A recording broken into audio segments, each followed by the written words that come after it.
The House of Representatives had promised to work with the executive to ensure quick passage of the 2020 budget.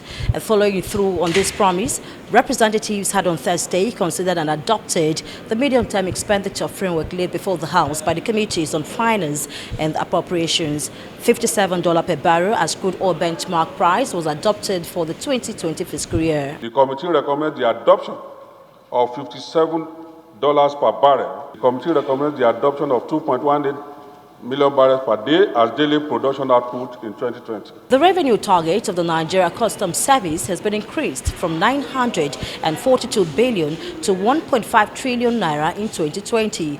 The exchange rate of 305 naira per dollar has been maintained to ensure economic stability. The sum of 557.4 billion from the revenue increment of customs be used to reduce borrowing by 200 billion. The House is making some recommendations to effectively track government revenue. For instance, it is asking for proper investigations into the e-collection of stamp duties domiciled with the Central Bank of Nigeria over the years.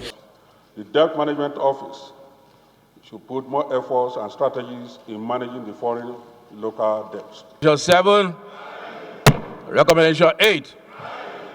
Total expenditure profile of the federal government in the 2020 budget has been increased from 10.2 trillion to 10.7 trillion naira, but this is not new. In 2019, the lawmakers approved a sum of 8.92 trillion naira as against the 8.826 trillion naira adopted by the executive. This exercise we have just concluded is in compliance with Fiscal Responsibility Act. This adoption of the MTEF and fiscal strategy paper by the House is coming weeks after the Speaker of the House, had given the assurances that the Green Chamber was ready to work with the executive to revert to the January to December budget cycle.